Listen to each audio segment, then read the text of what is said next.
Dieu notre Père, nous disons merci parce que tu nous as amenés dans ta présence.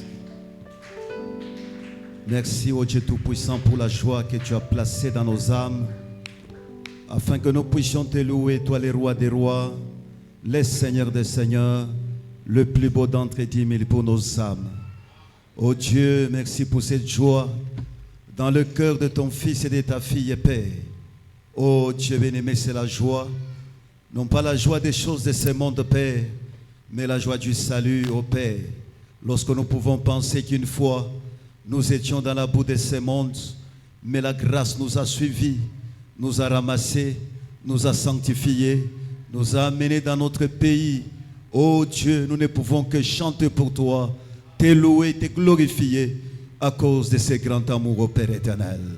Et maintenant, ô Dieu Tout-Puissant, après les chants, ô Dieu bien-aimé, ô Père, nous voulons que tu descendes une fois encore pour nous parler, ô Dieu Tout-Puissant, parce que nous sommes ici pour avoir la vie et la vie éternelle, Père éternel. Dieu Tout-Puissant, bénis ta parole que nous allons lire. Visite chacun de nous. Je chasse les esprits, ô Dieu, des distractions, des pensées errantes, Père. Fais que chacun de nous soit connecté ce matin, connecté au glorieux Saint-Esprit de Dieu, de manière qu'en sortant d'ici, nous sortions des nouvelles personnes, au nom de Jésus-Christ. Amen. Que le Seigneur vous bénisse. Vous avez bien chanté ce matin. Nous pouvons acclamer pour la gloire de notre Dieu.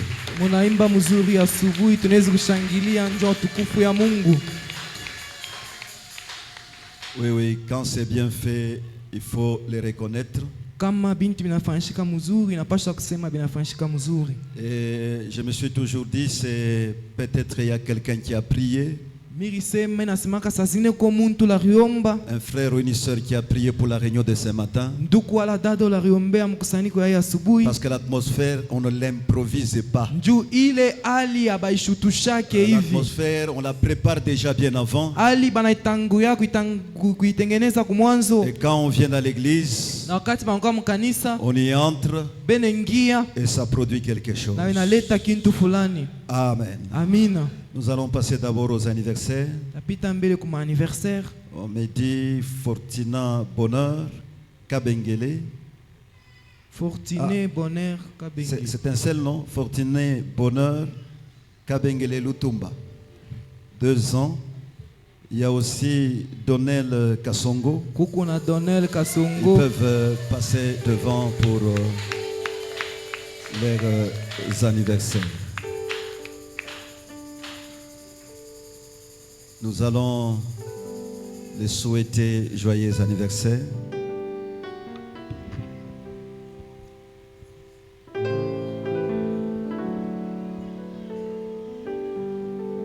Joyeux anniversaire, joyeux anniversaire, joyeux anniversaire, joyeux anniversaire. Il prend soin de vous. Il prend soin de vous. Alléluia. Pendant le jour et la nuit, Jésus, il prend soin de vous. Nous inclinons nos têtes pour un mot de prière.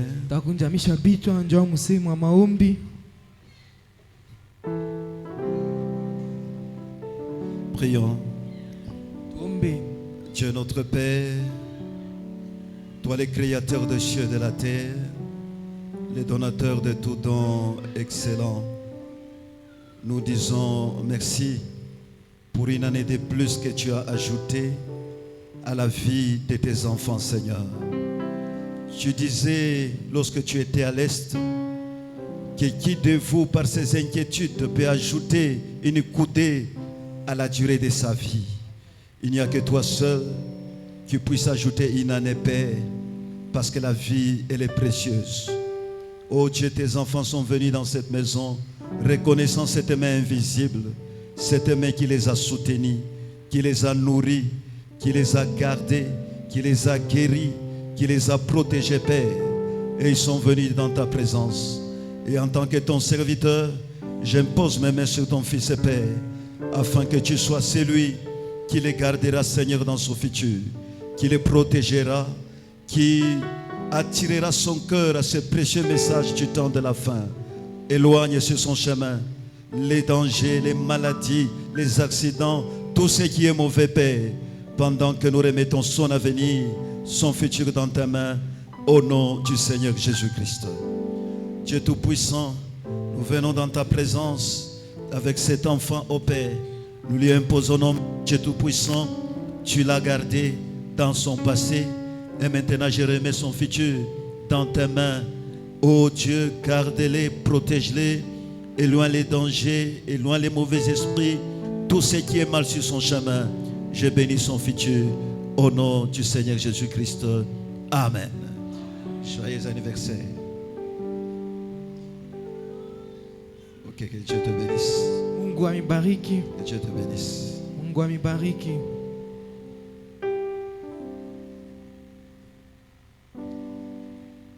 Alors avant que nous puissions lire les Saintes Écritures, Mbele ya tusome miandiko takatifu, je réponds d'abord à cette question.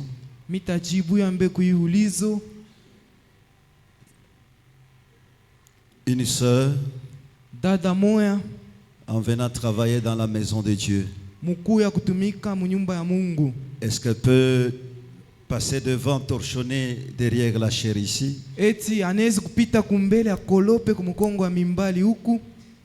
Réponse, Jibu, c'est que nous avons contre une sœur, kama tunapinganisha dada kintu fulani, kile tuku nakyo njuu ya dada, kile tunakataza njuu ya kubadada, voilà, c'est de passer à cette chair ni kupita kuhii mimbali et de prêcher la parole. na kubiri neno. Parce que Paul dit, Paulo anasema, je ne permets pas mishiruhusu à la femme kwa mwanamke de prêcher ya ou de ubiri prendre de l'autorité sur l'homme. wala apate kubeba utawalo yule ya mwanaume. Je sais qu'en posant cette question, Mimi najua sema kuuliza hii swali, vous vous référez à l'Ancien Testament. muku naangalia mwagano la kale. Parce que dans l'Ancien Testament, il y a des lois. Juu mwagano la kale muko masheria. Quand une femme est dans ses mauvais jours, Wakati mwanamke kwa masiku yake ya mubaya, elle ne peut même pas venir dans la maison de Dieu. ashezi kuya hata munyumba ya Mungu. Elle ne peut même pas toucher à ceci, toucher à cela. Ashezi kubamba hata kukintu fulani wala kingine. Mais je vais vous dire une chose. Lakini tamiambia kintu kimoja. Cet Ancien Testament que vous voyez, Ile agano la kale munaona, il n'y a que William Branham qui peut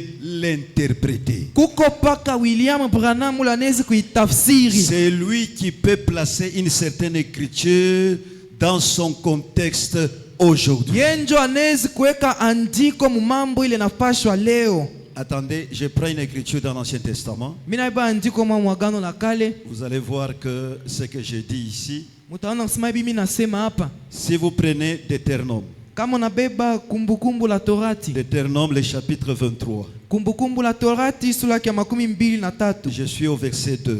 Mstari wa pili. Il est dit ceci, Anasema hivi. c'est les Écritures. Ni miandiko.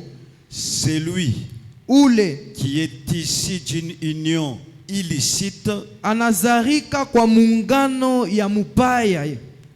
c'est-à-dire c'est lui qui est né dans l'adultère. Ule C'est ça. anazarika kwa mubusharati. N'entrera point Asitengiaka dans l'assemblée de l'Éternel. mumakutano ya wamilele. Même sa 10e génération Hata kizazi kyake kya 10 n'entrerait point dans l'assemblée de l'Éternel. aitengiaka makutano ya wamilele. Maintenant, si nous voulons placer cette écriture selon nous, Kama tunapenda kuweka andiko kufuatana na shie, là, les diacres auront un travail de vérifier pale shie takuwa na kazi ya kuchunguza la paternité de chacun de nous. bubaba wa kila mmoja Frère wetu. Abel, Ndugu Abel, comment tu es né? unazarikwa je? Es-tu sûr Eti kuna kikisha de ton père? baba yako? Es-tu sûr Eti una de ta kikisha mère? ya mama Alors, yako? nous allons introduire des choses Tutengisha bintu que frère Branham n'a pas prêché. pile nduku Branham ashikuhubiri. Écoutez, lui quand il prend cette écriture, Ye wakati anabeba hii andiko, comment il l'interprète mushike vile kona itafsiri. dans les 10 vierges. Mubabikira 10. Je suis au paragraphe 41. Paragraphe 41. Écoutez, c'est l'écriture qu'il prend. Ni andiko ile kona beba.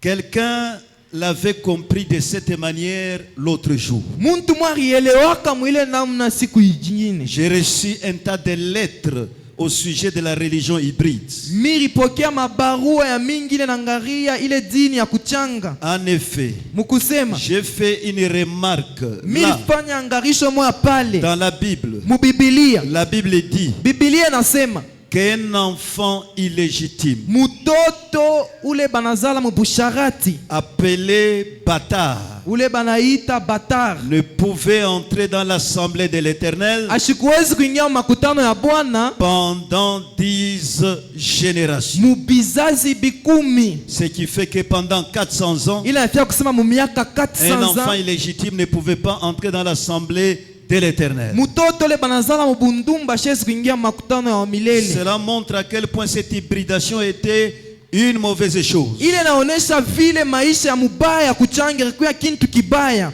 Il s'agissait d'une femme Iliangalia ni mwanamke qui laissait un autre homme Oul- courir avec elle anacha bwana mwingine anatembea naye dans le but d'avoir un enfant. juu apate mtoto. En effet, Mukusema cet enfant était un hybride. ule mtoto anakuya mchangambeko, Il ne vient pas de son père, ashitokee kwa baba yake, mais d'un autre homme. lakini anatoka kwa mwanaume mwingine. voyez? Munaona, Et la chose était si mauvaise devant Dieu na kintu kilikuwa kibaya zaidi kumbele ya qu'il Mungu fallait 10 générations ya kusema ipasha bizazi bikumi pour effacer cela de nouveau devant Dieu. juu ile ijimike kumancho ya Mungu. Branham dit, Branham anasema mais cela lakini ile ne s'applique pas à cet âge ici. aina na matokeo mwiki kizazi. Aujourd'hui, Leo on a la nouvelle naissance. tuko na kuzarikwa kupya. En ce temps-là, Mwile wakati il n'avait qu'une seule naissance. balikuwa na kuzarikwa tu kumoja, C'était la reproduction même par le sexe. ilikuya ni bantu beko na zalana. Nous avons maintenant cette nouvelle naissance Tuko na kule kuzarika kwa pili, qui est spirituelle kile kinakuwa kia kiroho et elle élimine tous les déchets. na iku na tosha buchafu bote. Vous voyez la manière dont lui applique cette écriture. Munaona namna ile ye anaonesha hii Il andiko, interprète cette écriture anatafsiri andiko, contrairement à ce que nous pensons. inapinganisha bile shie tuko na waza. Donc une sœur, Dada si c'est une chrétienne, kama ni Mkristu elle peut arranger ici. anaweza kutengeneza huku Parce qu'en montant ici, juu mkupanda huku elle ne monte pas pour venir nous prêcher. ashipanda sana kwa kuhubiri, Elle monte pour entretenir le tabernacle. anakupanda njuu akolope mukanisa. Amen. Amina. Je prends autre chose. Minaiba kintu kingine Je crois que j'ai répondu à cette question. misha kujibu kuiulizo. Et nous voulons remercier aussi le frère qui a fait un don de ces 2 tam-tams. Tunapenda kushukuru nduku ule anatuzia hii ngoma, C'est vraiment des tam-tams modernes. inakuwa ni ngoma ya kizungu. Et il m'a appelé, il m'a expliqué comment il a acheté ça. Arini ya kunyonyesha namna kanyariuza hii, Il n'avait pas l'argent du coup pour acheter ces 2 tam-tams. ashukwe na makuta paka pale njo akuza hii mangoma Mais mbili. c'était une révélation qui était descendue dans son cœur. Ni ufunuo ile rishuka moyo yake. Alors qu'est-ce qu'il a fait? Alifanya nini? Petit à petit, il allait déposer quelque chose au magasin Aranza kwenda kumagazin anacha kintu fulani, jusqu'à ce que kufika na pale il a terminé toute cette dette-là anaisha ile ndeni yote, et on lui a donné ces 2 tam-tams. banampatia ile mangoma mbili. Oui, ça s'appelle l'inspiration. Hii ndio banaita uvuto. L'inspiration qui est plus forte que les Écritures. Ile inashindia miandiko. Parce qu'aujourd'hui, Juu leo ça devient une écriture. inakuya andiko. C'est un don de libéralité. Inakuya ni zawadi ya muntu yepeke. Ya kutoa. Ya kutoa. C'est une écriture Ni biblique. andiko Mais ya avant que Biblia. ça soit une écriture, Bele kuya andiko. c'était d'abord une inspiration. Ilikuwaka mbele uvuto. Dans son cœur, Mumoyo yake. voilà maintenant que ça s'est matérialisé. Hapa njo inatimizika. Je crois que c'est une bonne leçon qu'il nous a donnée Ni mafundisho mkubwa ile anatupa quand on vient dans la maison de Dieu. wakati tunakuwa munyumba ya On ne vient Mungu. pas écouter seulement, Atukwetu kushikia, chanter, kuimba, retourner chez nous. kurudia kwetu. Mais quand on vient, Wakati tunakuya, il faut qu'une certaine inspiration descende sur vous inapasha uvuto fulani mishukie. pour faire quelque chose pour cette église, Juu ya kufanshia ikanisa kintu fulani. afin que l'œuvre de Dieu puisse aller de l'avant. Juu kazi ya Mungu iende kumbele. C'est une seule personne. Ni mutu moya. Si on avait dit l'église, achetons, Kati ukisema kanisa tuuze. ça sera de 5 000, 1000 francs, 2 000. Je ne sais pas, ça pouvait prendre combien de temps. 500 inabeba kama ni mienzi ngapi. Alors, quelle inspiration aussi tombe sur vous Uvuto ikushukie na weye. pour faire avancer l'œuvre de Dieu. Juu kazi ya Mungu iendeshe kumbele. Amen. Amina. Alors, nous allons nous lever pour lire les Saintes Écritures. Tutashimama njoo kusoma miandiko takatifu. Nous prenons les livres de Nombre, Tunabeba kitabu ya Hesabu. Nombre, le chapitre 13. Hesabu sura yake ya 13. Nous allons lire en sautant Tutaanza kusoma mkuluka le verset 1er. mstari wa kwanza. L'Éternel parla à Moïse et dit: Wa milele akambia Musa hivi, envoie des hommes pour explorer les pays de Canaan, tuma bantu bakachunguze inchi ya Kanana, que je donne aux enfants d'Israël. ile minapatia batoto ya Tu Israeli. enverras un homme de chacune des tribus de leur père. Utatuma kila muntu makabila yote ya bababa yabo, Tous seront des principaux d'entre eux. bote batakuya bakoani katikati yabo. Moïse les envoya du désert de Paran, Musa akabatuma kwanza kutoka jango ya Paran, d'après l'ordre de l'Éternel. kufuatana na oda wa milele. Tous ces hommes étaient chefs des enfants d'Israël. Aba bantu bote bakuya bashefu ya batoto ya Israeli. Nous sautons, Tunaluka nous prenons le verset 25.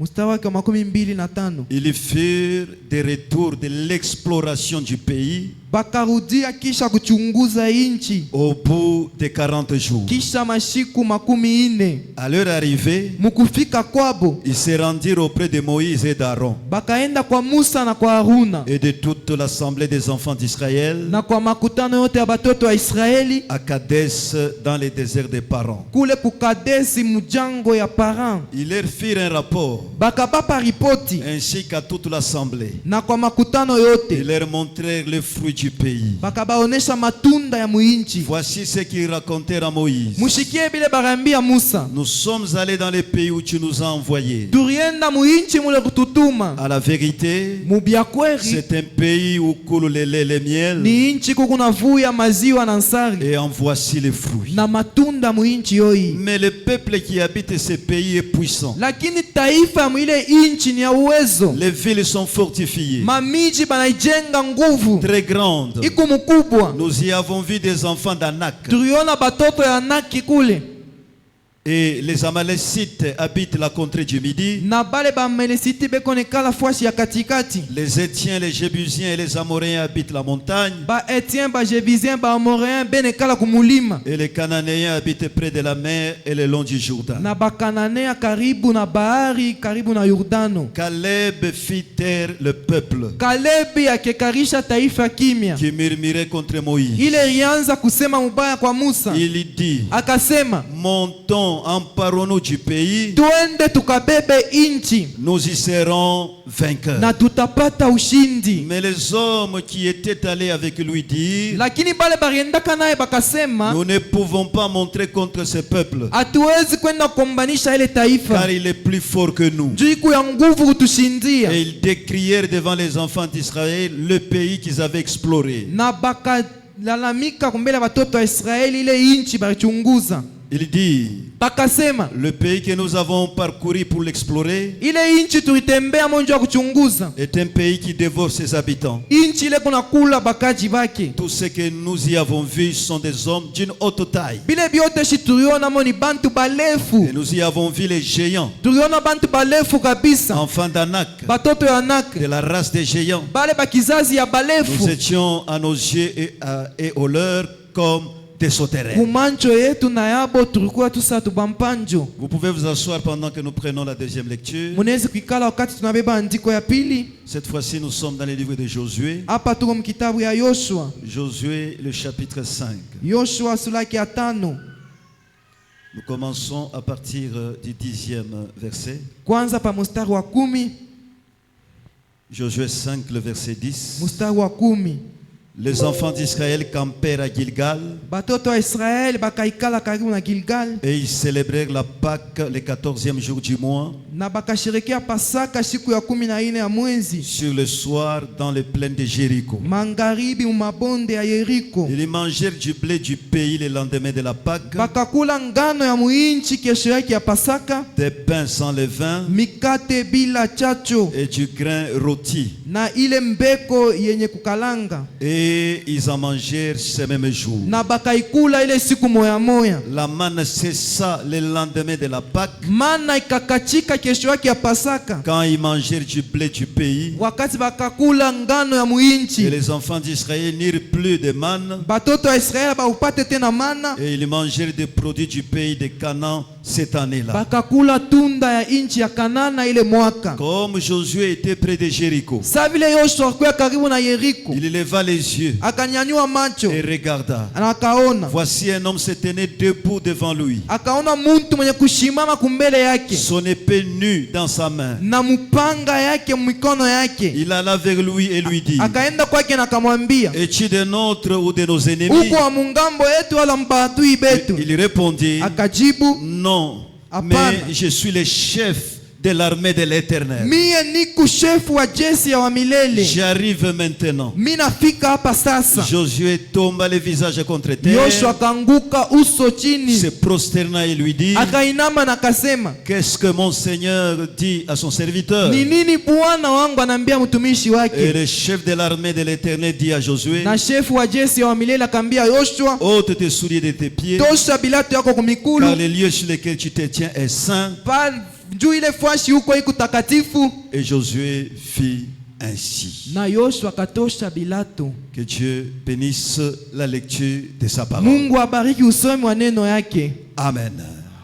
Alors ce matin, je vous informe que j'ai prié pour vous, Hii asubuhi mimi namjulisha asema mimi miombea pour que vous puissiez saisir juu mupate kushika ce que nous allons dire ce matin. bile tutasema hii asubuhi. Ça ne sera pas tellement de la bouillie, Haitakuwa tu bui ça kabisa, sera la nourriture solide pour les enfants de Dieu. itakuwa ni chakula ya nguvu ya batoto ya Mungu. Amen. Amina. Raison pour laquelle que le Saint-Esprit vous aide Njo kwa ile sababu Roho Mtakatifu imisaidie pour saisir quelque chose. juu mushike ko kintu Nous fulani. venons écouter la parole. Tunakuyaka kushikia Et la neno. foi vient de ce qu'on entend. Imani kunatoka kwa vile tuko Nous ne nashikia. venons pas dormir. Hatukuye kulala, Nous venons travailler. tuko nakuya Nous venons kutumika, adorer. tuko nakuya kuabudu. Frère Anamdi, Tu Bwana anasema adorer, kuabudu c'est chanter des ni cantiques. kuimba mimbo, Adorer, kuabudu c'est écouter la ni parole. kushikia neno, Adorer, kuabudu c'est dire amen à la parole. ni kusema amina C'est kuneno, dire alléluia à la ni parole. kusema aleluya kuneno. Amen.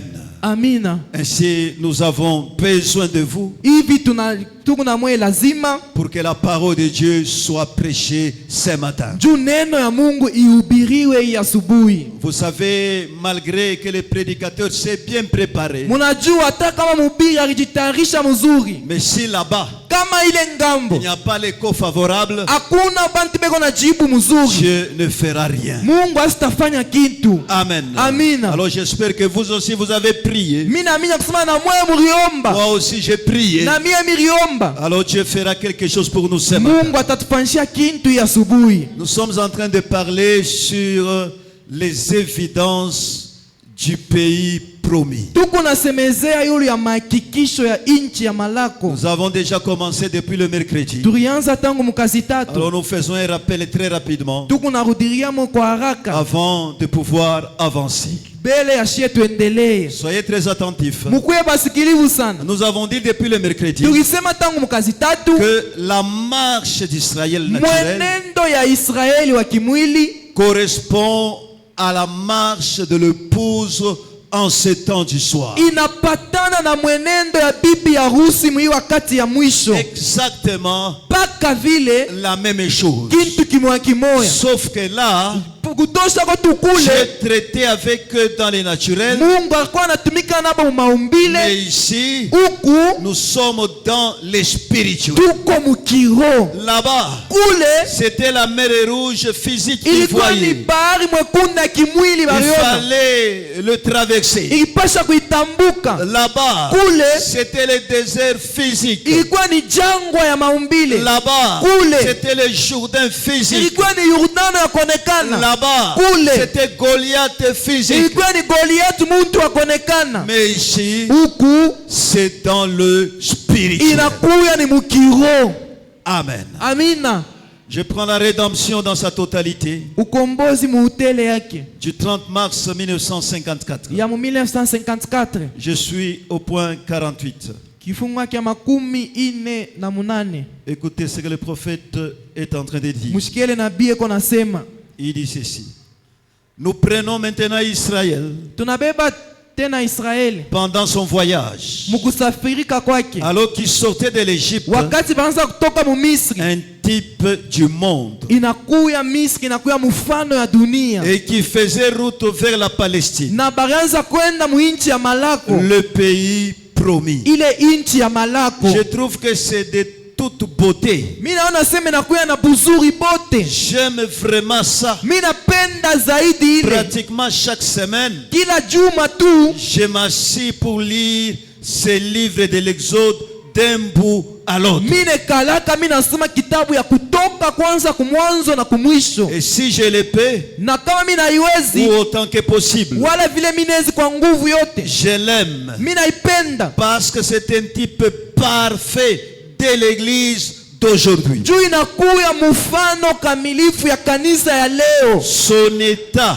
Hali ya et la kanisa manière dont Dieu agit, na ile namna ile Mungu ako la natenda, manière dont il a agi en ce temps-là, ile namna tendaka mwile wakati, ce qu'il a fait dans les domaines naturels en ce temps-là, ile bila alifanya mkimwili mwile wakati, c'est ce qu'il fait dans les domaines spirituels maintenant. jo bile ko nafanya mkiro hapa sasa. Amen. Amina. C'est ce qu'il fait dans les domaines spirituels maintenant. Jo bile ko nafanya mkiro hapa sasa. L'évangile des États-Unis, je suis au point 36.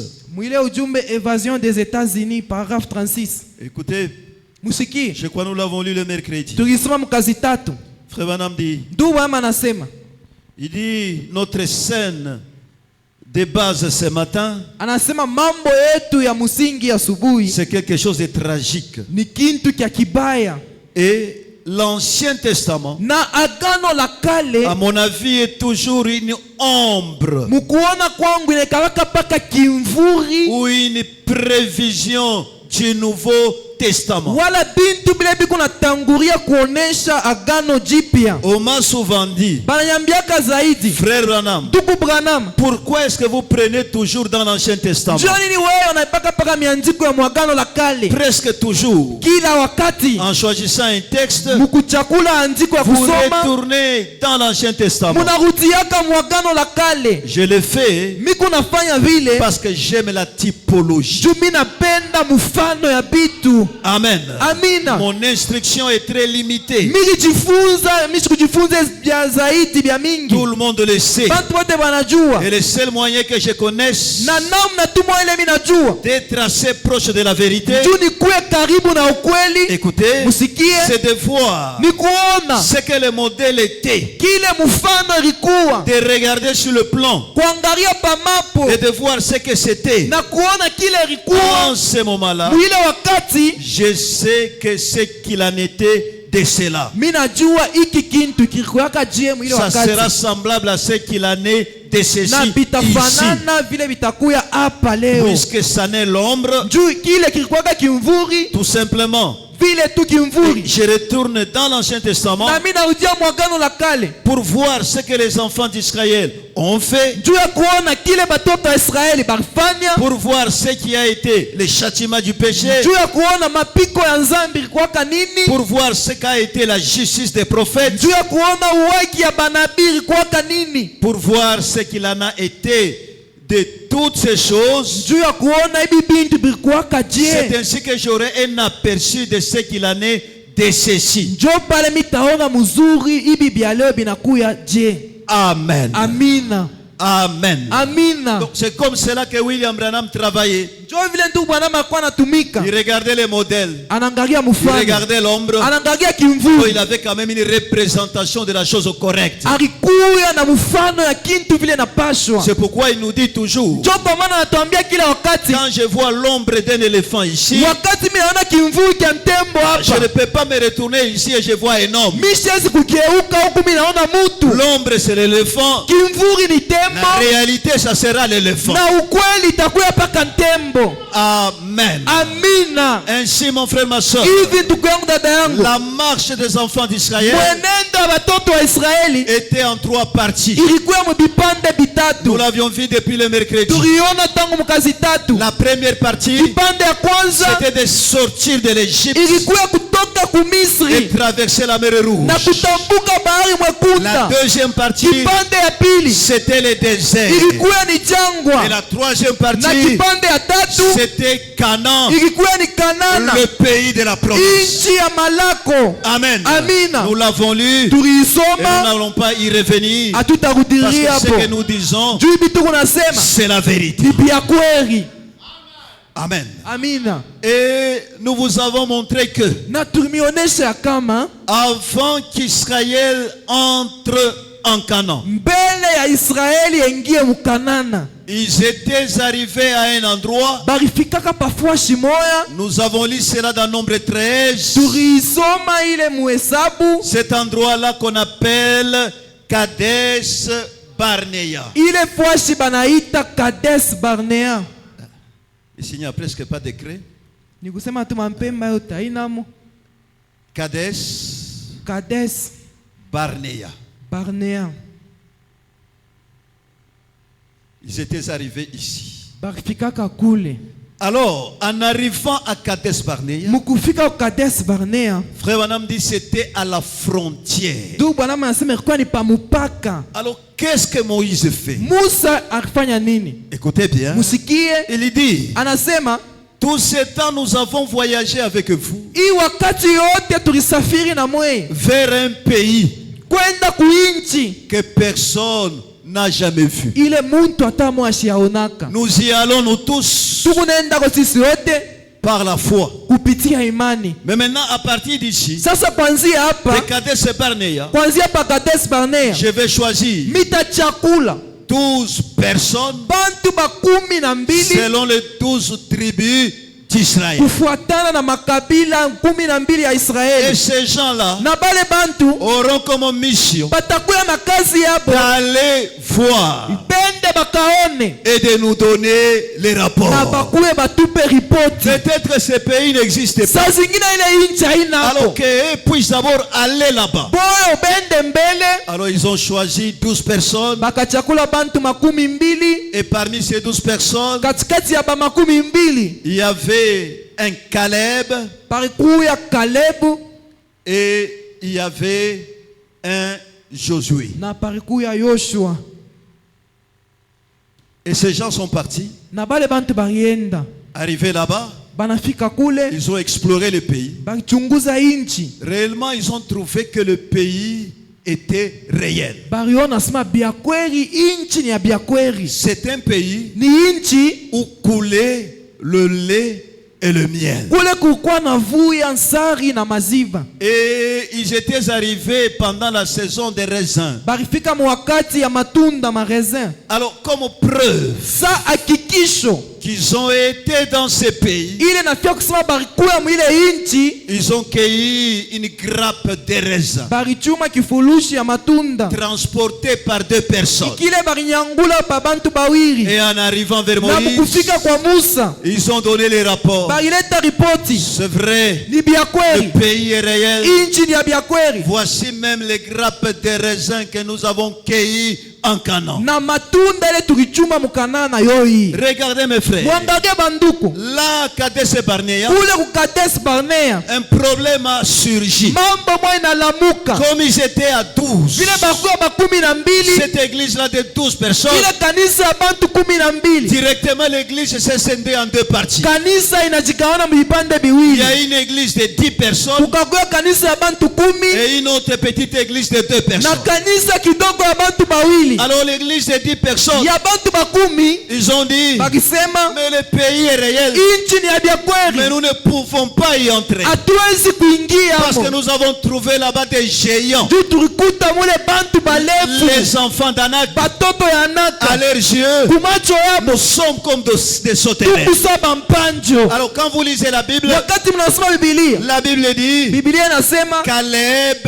a fait taire le peuple. Kalebu alikarisha kimya taifa. Et Branham explique, Na Branham dans anamaanisha cette discussion-là, kule kukokotana Caleb a sauté sur une souche d'un arbre. alisimamia pakishiki ya muchi, Et il a dit aux gens, aliambia bantu taisez-vous, mwikale kimya, ce pays-là ile inchi nous appartient ni yetu. parce que Dieu Juu Mungu avait dit cela. alisemaka ile. Amen. Amina, Amen. amina. Et frère Branham nous dit, Ndugu Branham anatuambia pourquoi Caleb juu ya nini Kalebu était tellement courageux alikuya wahodari sana pour dire ce qu'il avait dit là-bas. juu ya kusema bila alisemaka kule. Frère Branham dit, Ndugu Branham anasema Caleb Kalebu provenait de la tribu de Juda. alitoka mukabila ya Yuda.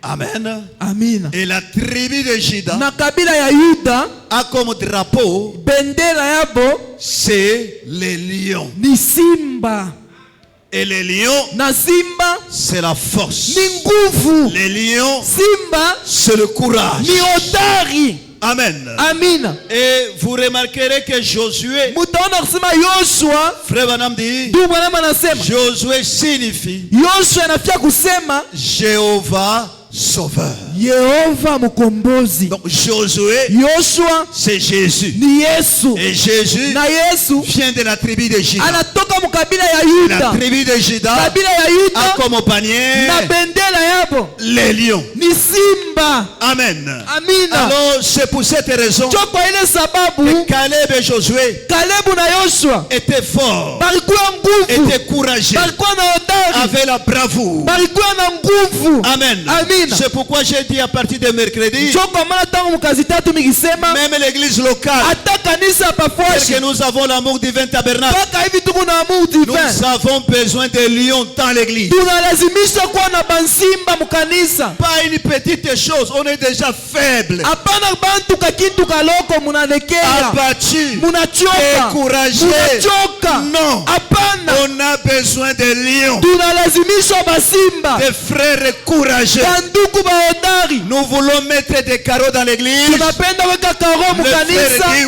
oui, banduku wanasema nous allons ndio, y arriver. tutafikako. Voilà les gens Njo bantu dont nous avons besoin dans l'église. bale tunabo lazima mukanisa, Les lions. bansimba. Amen. Amina. Pas les gens qui se découragent Hapana facilement. bale beko na choka kwa haraka. Tu as prié aujourd'hui Unaomba et leo, déjà le lundi, lundi la mukazi chose moya, n'arrive pas. kintu akifike Découragé. unachoka, Tu ne viens même plus à l'église. aukuye tena kukanisa. Non. Hapana, Nous avons besoin des lions. tunalazimisha kuwa na bansimba. Amen. Amina, Dans la maison de Dieu. munyumba ya Mungu. Je vous donne cette écriture dans Apocalypse chapitre 4 Niko naipatia hii andiko mu Ufunuo sura yake ya 4, du 8 janvier 61. 8 janvier La 1961, troisième partie.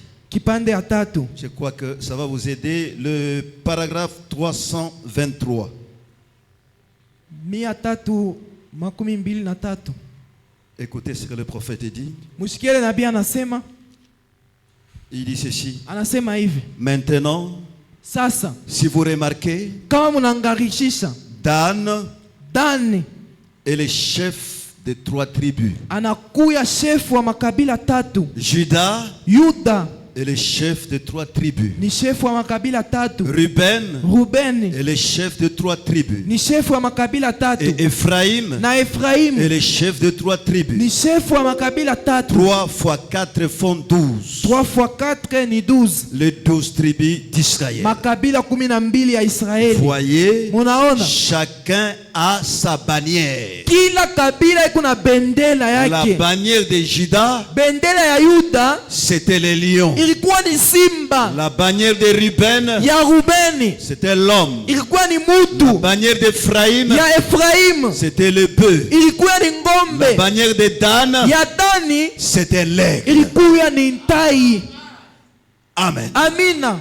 Ainsi, Caleb et Josué Hivi Kalebu na Yoshua ont ramené les évidences du pays. balirudisha mahakikisho ya muinchi. Amen. Amina. Parce que si tu vas quelque part, Juu kama unaenda fashi fulani, il faut quand même amener les évidences de ce pays. inapasha ulete mahakikisho ya mwile inchi. C'est comme les gens qui sont venus à l'église ce matin. Inakuwa sa bantu banakuwa mkanisa ya Quand vous allez asubuhi, sortir, wakati mtatoka, quelqu'un peut vous demander, mtu anaweza est-ce que kukuuliza tu étais à l'église? ulikuwa kanisa, On a prêché sur quoi? barihubiri nini? Non, on a prêché de ceci. Barihubiri hivi, Regarde mes notes. mwangalie On vile a lu miandika, dans telle brochure, batusoma, telle brochure. Mungu Ce sont kitabu les fulani. évidences Ni mahakikisho que tu étais à la réunion. ile nafia kusema ukuya Tu kukanisa. ne peux pas aller au champ. Hawezi kwenda umashamba, Je vais au champ. mimi naenda Et kumashamba. quand tu retournes, Wakati unarudia tu es propre. huku wa sasa, Tu n'as même pas le sombé,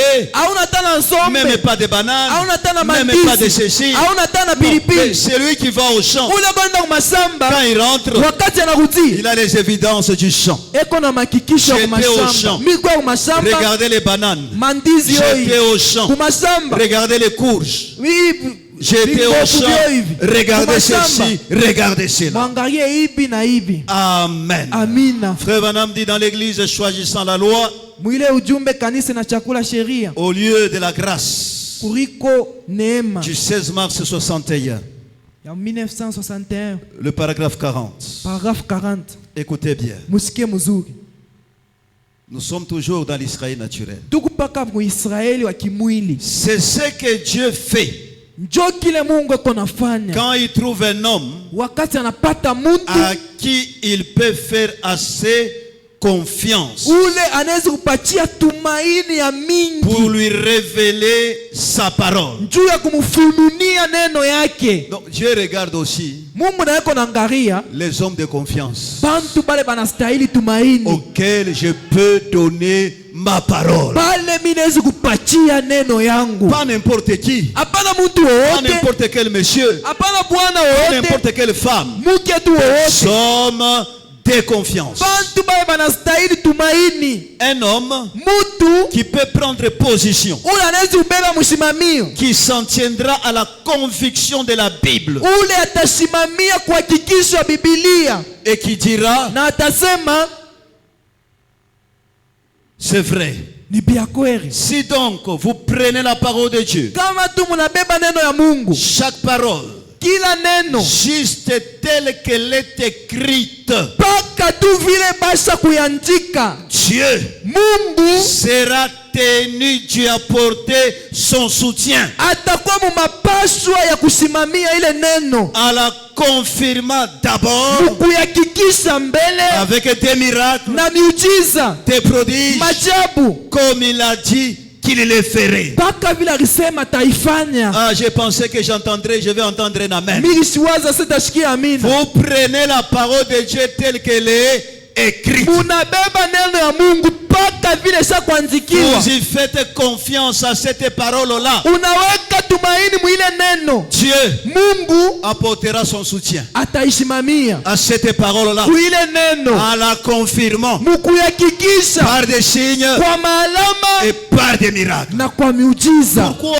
juu ya nini? Parce que ce n'est pas votre parole. Haina neno yenu, C'est sa parole. ni neno Et yake. ce que Dieu ne peut pas faire, Na kila Mungu asiwezi c'est de kufanya laisser sa parole faillir. ni kuacha neno yake na C'est shindwa, de laisser sa parole tomber. neno yake naanguka, Non, il ne le fera pas. asitaifanya. Il veille Eko na sur sa kesha parole juu ya neno pour yake, pouvoir l'accomplir. juu ya kuitimiza. Dieu Mungu apportera son soutien. ataisimamia. Écoutez, Musikie Frère Branham dit, ndugu Branham anasema, ne vous bornez pas à une seule évidence. mweye musizamie tu pa hakikisho moya. Il y a davantage d'évidence. Kuko mahakikisho ya utele Alors, dans ces pays-là, mwile inchi. quand les enfants d'Israël sont entrés, Wakati watoto wa Israeli Frère baingia, Branham dit, ndugu Branham alisema il y a des maisons, muko manyumba, il y a de l'espace, muko fwashi ya mingi ya il y a des wazi, jardins, muko mamashamba, il y a du lait, muko maziba, il y a du miel, muko sari, il y a de la bonne nourriture, muko chakula ya muzuri, beaucoup de choses, muko bitu ya mingi, des eaux qui coulent des montagnes. mai kunavuya kumilima, Tout est bon là-bas. bitu byote mule ni bizuri. Pas seulement les grappes de raisin, Haina paka bifurushi ya matunda, mais c'est à cela que nous nous bornons. lakini sie tunazamia kwa matunda. Oh, que Dieu soit béni. Mungu abarikiwe. J'ai reçu le Saint-Esprit. Mimi napokea Roho Mtakatifu. L'évidence, je parlais en langue. Hakikisha usema muluga C'est bien. ni mzuri. Cela montre que quelqu'un est allé là-bas. Ile naonesha sema mtu anaingia Mais mule, il n'y a pas simplement ça. lakini hamuna tu paka ile. Amen. Amina. Oh, dans le pays promis, Muinchi ya malako, dans les canaux naturels, mukanana ya kimwili. malgré que Josué et Caleb avaient amené des grappes de raisin, Hata vile Yoshua na Kalebu balileta kifurushi ya matunda, mais il n'y avait pas seulement ça. amukukuye paka ile. Frère Branham dit, Ndugu Branham il y anasema avait des maisons, kulikuya il y manyumba, avait des jardins, kulikuya il y mamashamba, avait du miel, kulikuya il y sari, avait du lait. kulikuya Ce maziba. qu'ils ont amené, Ile baba ça balileta montrait seulement ilionyesha qu'ils tu étaient allés ya là-bas kusema baringia et mule qu'ils ont amené quand même une évidence. na banaleta kwa hakikisho. Oh mon frère, ma soeur, Ndugu yangu, dada yangu, si nous pouvons prendre Israël kama spirituel, tunaweza kubeba Israeli wa kiroho, notre marche aussi, mwenendo yetu na shie en ce temps du soir, ni wakati ya mwisho, c'est une marche à 3 étapes. ni mwenendo mubipande bitatu. Chaque croyant ici, Kila mwaminifu chaque hapa, croyante ici, mwaminifu mwanamke, votre marche, mwenendo Ma yako, marche, mwenendo votre yako, marche, mwenendo c'est yako en 3 étapes. ni mubipande bitatu. Et la première étape, Na kipande ya kwanza c'est de sortir du ni monde, kutoka mudunia, quitter le monde, kutoka mudunia, laisser le monde, kuacha dunia, prendre la décision kuchukua de mpango suivre Jésus-Christ. ya kufuata Et Yesu. Jésus-Christ au temps du soir, Na Yesu wakati ya c'est le mwisho message du temps de la ni fin. ujumbe wakati ya mwisho. Et on vous baptise Mara kubatiza au nom du Seigneur Jésus-Christ. mumai munjina ya Bwana Yesu Kristo, C'est ça la première étape. njo kipande ya kwanza. Amen. Amen. Et après la Kisha deuxième kipande étape, kya pili c'est le désert. ni jangwa. Le désert pour nous, Jangwa kwetu c'est la sanctification. ni kutakaswa. Amen. Amina. C'est la Ni sanctification. kutakaswa. La sanctification, Kutakaswa c'est être nettoyé ni kukusafishwa et être mis à na part kukuweka pembeni pour que Dieu puisse t'utiliser. juu Mungu apate kutumikisha. Toi,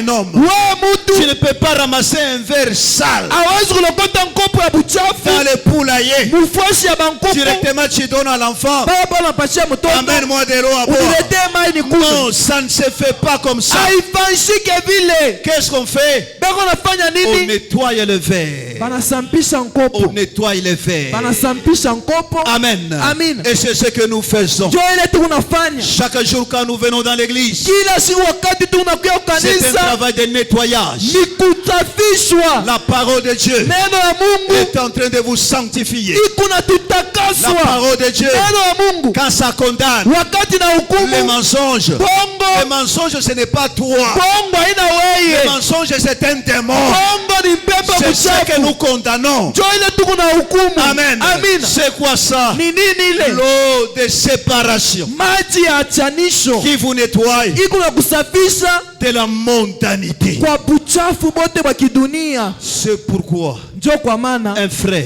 ndugu une sœur wala dada qui a suivi le processus normal, ula anafuata mwenendo ya sawa, après un moment, kisha wakati mwa fulani même les gens de la cité ata bantu mu quartier vont lui dire: batamwambia, mais monsieur, tu as changé. una change, Tu as changé. unabadirika. Ah, on a quoi pasteur?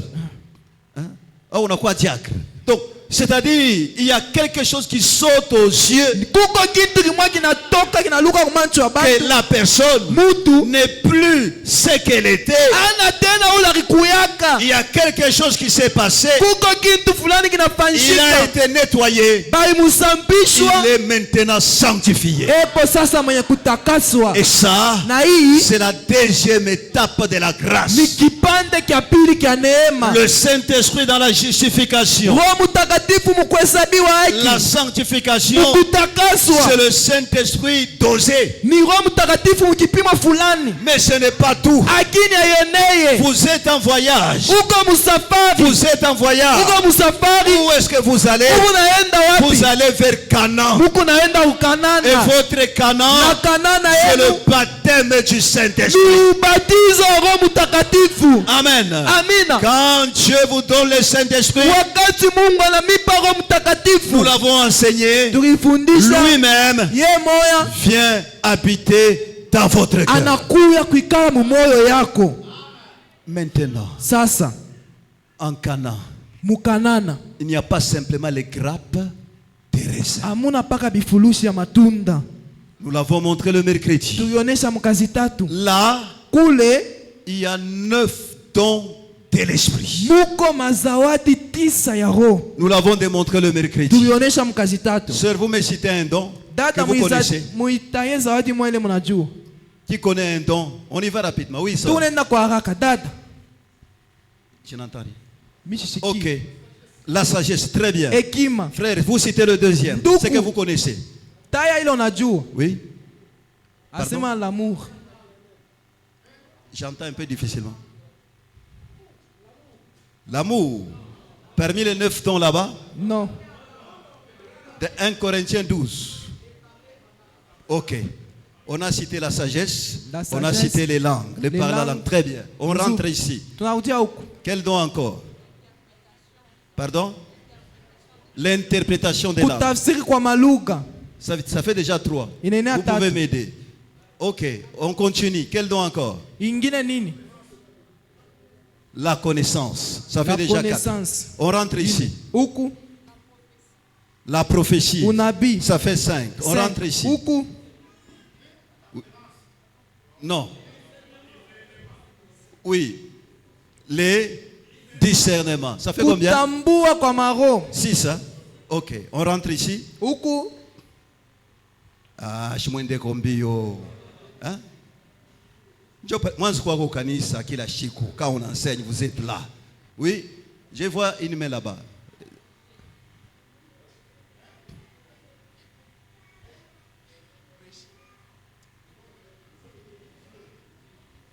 Oui. Non, non. Sœur, tu es combien? Sinon, tu n'as jamais pas capable de prêcher. Allons-y. Ça fait combien, serviteurs? Nous sommes à 6. Ok, allez-y, mes sœurs. Mais on a dans la Bible. Somme à mon Bible, on a un problème. Allons-y rapidement. Sinon, tu kwa n'as jamais. haraka. Il y a une sœur. Ok. Elle a dit. Ok, très bien. La foi. Ça fait 7. Oui, la foi. 7. Nous rentrons ici. Huku Oui. Guérison. Ok. Ça fait ya uponyaji. 8. 8. Il reste un don. C'est lequel? Là, qui a trouvé le dernier don? Oui. Pardon? Le miracle. Ça fait déjà 9.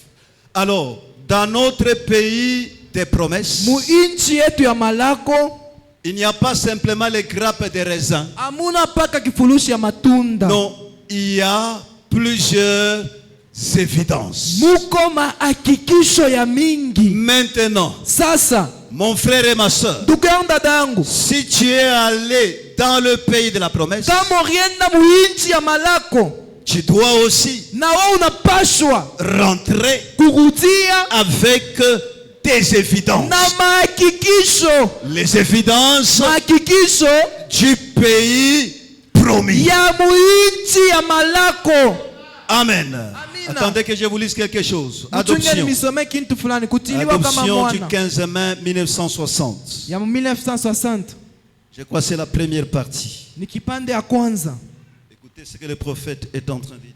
Mshikele nabii yako nasema. Je suis au paragraphe 67 Paragraphe 67. et nous allons lire aussi 68. Tutasoma tena paragraphe 68. Tout ça, on a vu ça le mercredi. Hivi vyote tuliviona mkazi tatu. Écoutez, Musikie. Frère Branham dit, Ndugu ama nasema. combien ici ont reçu la promesse du Saint-Esprit? Bangapi hapa balipokea malako ya Roho Mtakatifu? Combien ici ont reçu la promesse du Saint-Esprit? Bangapi hapa balipokea malako ya Roho Mtakatifu? Frère Branham dit, Ndugu ama nasema. oh, Oh, n'êtes-vous pas content eti amuna na furaha d'être entré dans le pays de ce côté ici maintenant? ya kuingia muinchi kuingambo hii hapa sasa? N'êtes-vous pas content Eti amuna na furaha d'entrer dans le pays de ce côté ici? ya kuingia muinchi kuingambo hii? Écoutez, Musikie. en train de manger du blé du pays. Muku na kula ngano ya muinchi.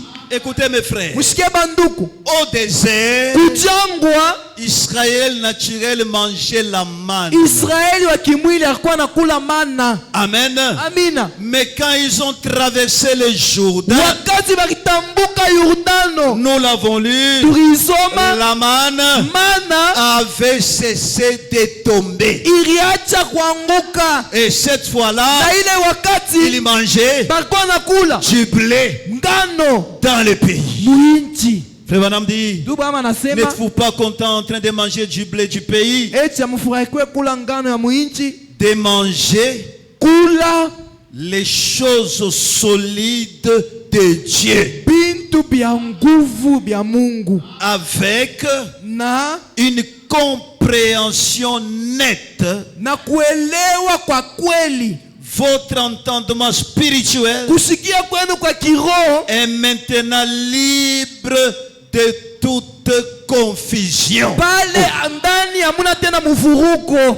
Attendez qu'on puisse éclaircir ceci. Tutakatishe pale. Quand tu entres en Canaan Wakati unaingia mkanana, et quand tu sors là-bas, unatoka mule, tu sors avec une évidence, unatoka na hakikisho, une compréhension kuelewa nette kwa de la vizuri parole de Dieu. kwa neno ya Mungu. Tu sors là-bas, Unatoka mule, pas un homme confus, hapana mtu mvuruko pas une femme mkichwa, confuse, mwanamke mvuruko mais mkichwa, avec un bon entendement spirituel de la parole de Dieu. lakini na kusikia kuzuru kwa kiroho kwa neno ya Mungu. Ce sont aussi les évidences du pays. Na hiyo ni mahakikisho ya Mais muinchi. quelqu'un qui est allé là-bas en Canaan, Mtu nagenda mule mkanana, quand il retourne avec les évidences, anahusia na mahakikisho pour lui, kwake yeye. Branham est Dieu. Branham ni Mungu. Non, non, Hapana. tu n'es pas entré là-bas. Au kuingia Parce que mule. cette évidence que tu nous donnes Juu ile hakikisho anatupa n'est pas correcte. aina ya kweli. Mon frère, ma soeur, Tuko na dada. même une soeur qui n'a pas étudié, Hata ule dada quand sikuvifunze.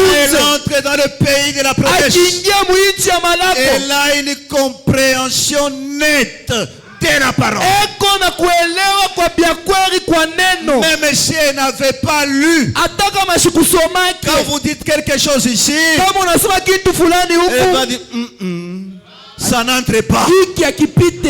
Même si elle n'a pas lu, Hata kama elle sikusome. va dire, Hiki ça akipite. n'entre pas.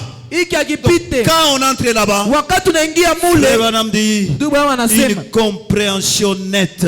kuelewa kwa Votre kuzuri. entendement spirituel est maintenant libre de toute confusion. Kusikia kwako kwa kuroho ndani hamuna tena mvuruko. Vous savez exactement qui il est. Munajua sasa bya kweli ye ni nani. Amen. Amina. Vous savez exactement qui il est. Munajua bya kweli ye ni Vous nani. savez exactement ce qu'il est. Munajua kile eko. Vous savez exactement où vous allez. Munajua ni wapi muko naenda. Amen. Amina. Amen. Amina. Oh mon frère, ma soeur, Ndugu yangu, dada yangu, quelqu'un qui est entré dans le pays de la promesse, ule mtu anaingia mwinchi ya malako il a un entendement spirituel libre. eko na kushikia kwa kiroho kwa On ne peut uhuru. pas le rouler facilement par quelqu'un Abezi kumchola kwa wepesi kwa muntu. au nom de la spiritualité. Njuu ya kiroho. Non. Hapana. Il connaît Anajua en qui il a cru. na naamini ndani ya Il nani. connaît Anajua qui est Dieu. Mungu ni nani. Il connaît Anajua où il va. ego nenda Il wapi. connaît qui Anajua l'a appelé. nani alimuita. Il connaît. Anajua Il connaît. anajua Il connaît. na anajua. Amen. Amina. Ainsi, mon frère, ma soeur, Hivi ndugu na dada, nous nous attendons shie tuko na chunga à vous qui êtes entrés dans le pays de la promesse kwa mwe bale munaingia mwinchi ya malako, aux évidences du pays. mutupe mahakikisho ya mwinchi. Les évidences du pays, si je Mahakikisho ya descends mwinchi, encore, kama inashuka chini, ce sont des témoignages spirituels. ni maushuda ya kiroho. Les évidences du pays, Mahakikisho ya mwinchi c'est la prière. ni maombi. Je suis entré en Canaan Mimi naingia et mkanani, je sors avec une évidence. mimi natoka na hakikisho, Un homme de prière, mtu wa maombi, une femme de prière, mwanaume mwanamke wa un maombi, homme de jeûne, mtu wa kufunga une chakula, femme de jeûne. mwanamke wa kufunga Ce sont chakula. les évidences du pays. Ni mahakikisho ya Les mwinchi. évidences du pays, Mahakikisho ya mwinchi c'est la joie. ni furaha. Même si je n'ai rien, Hata kama mimi sina na je kitu, manifeste la joie. mimi kunaonekanisha Même si je furaha. n'ai pas l'argent, Hata kama mimi sina je na manifeste mafuta, la joie. mimi Même si kunaonekanisha les choses furaha. se compliquent, Hata kama vitu je haviendeke, manifeste la joie. mimi kunaonekanisha furaha. C'est l'évidence Ni hakikisho de notre pays. ya mwinchi yetu. Ça montre que Inaonesha kama quelqu'un est allé là-bas mtu anaenda mule et il est rentré avec les évidences. anarudia na mahakikisho. Amen. Amen. Mon frère, ma soeur, Ndugu na dada, tu es entré là-bas. unaingia mule, Nous avons besoin des évidences de ce pays. tunalazimishwa mahakikisho ya mwile inchi. Amen. Amina. Amen. Amina. Ainsi, mon frère, ma soeur, Hivi ndugu na dada, pendant que nous voulons ajouter une petite partie pour ce matin, wakati tunapenda kuongeza kakipande kaloko njua hii asubuhi, parce que tout ça nous l'avons dit le mercredi. jibi byote tulibisema mkazi tatu, Maintenant, soyez très attentifs mkuwe basikilivu pour ce que nous allons ajouter ce matin. kwa vile tutaongeza hii asubuhi. Vous savez, Munayua l'église spirituelle, kanisa ya kiroho, l'épouse, bibi harusi a voyagé alisafiri depuis Éphèse tangu Efeso jusqu'à Smyrne, kufika kwa jusqu'à Smurna, Pergame, kwa Pergamo, jusqu'à Thyatire, Tiatu, jusqu'à Sardes, kufika kwa Sardes, jusqu'à kwa Philadelphie. Philadelphia, Et l'église est arrivée à Laodicée. na kanisa inafika kulaodikia. Branham dit, Branham anasema ce que nous appelons église kile sie tunaita kanisa est composé de deux vignes. inakuya na mamiti mbili, La vraie vigne muti ya kweli et la fausse vigne. na muti ya bongo. Alors l'église Kanisa a voyagé ilisafiri depuis Éphèse tangu Efeso jusqu'à Laodicée. inafika na Comme kulaodikia. dans la marche des enfants d'Israël. Sa vile mumanenda batoto wa Israeli Ils étaient arrivés barifika à un endroit qu'on appelle Kadesh Barnea. pafua zile banaita Kades Barnea. Alors l'église spirituelle, Kanisa ya kiroho en voyageant, elle mukusafiri est aussi arrivée inafika nayo à un endroit pafuashi qu'on appelle ile banaita Kadesh Barnea, Kades à la Barnea frontière. pamupaka. Et là, à la frontière, Na pale pamupaka un homme est sorti. muntu mwana anatoka, Un prophète, nabii il fait une déclaration. anafanya tamko, Il dit, anasema je vois la couleur de leurs reins. mi naona rangi ya shaba, Et faites attention. lakini mukebe yangu Quand un prophète dit je vois, kama nabii anaona mi naona, c'est déjà la vision qu'il est en train de voir. pale ni onyo onyo ile konaona. Alors arrivé quelque part, Anafika fashi fulani. un homme dit, Mtu mwana un sema. prophète dit, Nabii mwana sema. je vois Minaona la couleur de les reins. rangi ya shaba. Et les Na reins shaba symbolisent le jugement. inamaanisha hukumu. Donc l'église Kanisa ya spirituelle, kiroho dans son voyage, kusafiri kwake arrive à Kadesh Barnea, inafika ukadesi Barnea, arrive au trône du jugement. inafika kukiti ya enzi ya hukumu. Amen. Amina. Laissez-moi vous lire quelque chose. Mchunge nisomee kitu fulani. Vous verrez que Mutaona ya kama dans Israël à Kadesh, Israeli kukadesi, je suis au paragraphe 78, paragraphe 78 non 178 plutôt. wala paragraphe 178. C'est là où je vous ai dit soyez maintenant attentifs. Ndio pale mingi sema mkwe basikilivu. Parce que depuis le mercredi, Tangu mkazi tatu nous avons montré que Kadesh Barnea, taonesha Kadesh Barnea c'était le lieu du jugement ni fashi ya hukumu. où Israël Kule Israeli a été jugé bari parce qu'ils muhukumu se sont rendus indignes. juu Nous abakustahiliwe ne sommes pas capables d'entrer dans les pays. abakustahiliwe kuingia muinchi. Écoutez, Musikie Israël, plutôt, et Israël à Kadesh Barnea, Israeli kukadesi Barnea 178. paragraphe 178. Écoutez. Musikie Et mon frère, ndugu yangu, ma soeur, dada yangu, si vous regardez autour de vous aujourd'hui, kama unaangalia kando kando yako leo, vous verrez à nouveau la couleur de les reins. mutaona tena rangi ya shaba, Le jugement divin ile hukumu ya kimungu qui tombe sur une nation. ile kunangukia taifa. Le jugement, Hukumu le serpent ardent. ile ole nyoka wa Le moto, serpent ardent nyoka wa shaba avec le jugement divin là-dedans. na hukumu ya kimungu ndani yake. Amen. Amina. Et le prophète continue encore. Nabii anaendelesha tena, Il dit anasema au point 191, paragraphe 191, il dit si vous croyez que je suis le prophète de Dieu, kama munaamini kusema niko nabii wa Mungu, écoutez ceci. mushikie Et hiki. je le dis par inspiration. Mimi naisema kupitia uvuto, Pas exactement maintenant, haina mpaka tu hapa mais à sasa, cause de ce qui était dit avant ceci. lakini juu ya kile bakisema mbele ya hii. 192. La 192. Bible prédit Biblia inatangulia kuonesha que le dernier âge de l'église kizazi ya mwisho ya kanisa est l'âge de l'église de Laodicée ni kizazi ya kanisa ya qui Laodikia, est tiède. ile Et kukivukutu, c'est là na ni pale que l'église kanisa en est arrivée aujourd'hui. inafikia hapo leo. Amen. Amina. L'église qui avait voyagé depuis Éphèse, Ile kanisa ilisafirika tangu Efeso arrivé à Laodicée, inafika kwa Laodikia. Frère Branham dit, Ndugu Bwana anasema je vois la couleur de les reins. mimi naona rangi ya Et shaba les reins, na shaba c'est le jugement. ni hukumu. Et Frère Branham dit Ndugu encore, Bwana anasema tena Kadesh Barnea Kadesh Barnea signifie quoi? inafia kusema, Ça signifie aussi église. inafia kusema nayo kanisa. Amen. Amen. Ça signifie aussi église. Inafia kusema kanisa. L'église qui est le trône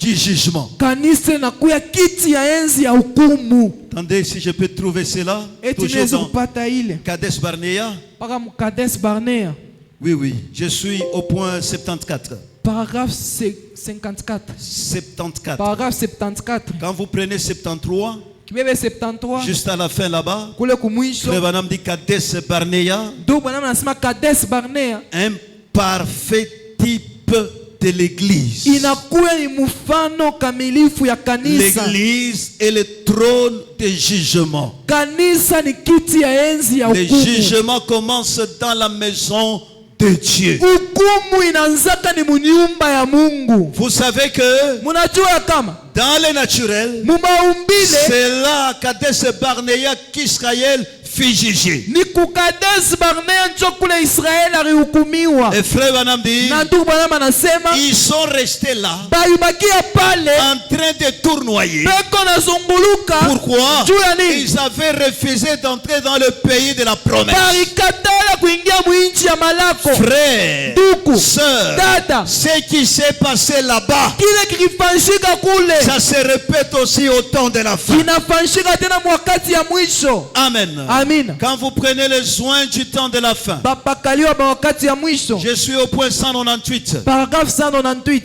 Oh, que Dieu vous aide, Mungu qui amisaidie. vous donne un entendement spirituel. Amipatie usikilivu ya kiroho. Écoutez, Musikie. les soins du temps de la fin, Bapakaliwa ba wakati ya mwisho. 198. 198. Il dit, Anasema je vais au parti B. kipande ya pili. Comme Moïse a fait sortir les enfants d'Israël, Vile Musa alitosha batoto wa et Israeli ils ont écouté, na barishikia et ils étaient tous désorientés na bote baritoka munjia ya sawa à cause de cette grande nation là-bas. juu ya ile inchi mkubwa kule. Or, Israël Japo Israeli était interdénominationnel. alikuya bila Il zehebu, n'avait pas de pays. asikuwe na Il inchi, n'avait pas de patrie. asikuwe na fuashi Il yake, alla vers sa patrie. alianza kwenda kuinchi Nous yake. n'avons pas d'église. Hatuna na kanisa, Nous n'allons pas vers une église. hatuenda kukanisa ingine, Nous allons vers une église. tukunenda kukanisa, L'église de première-née.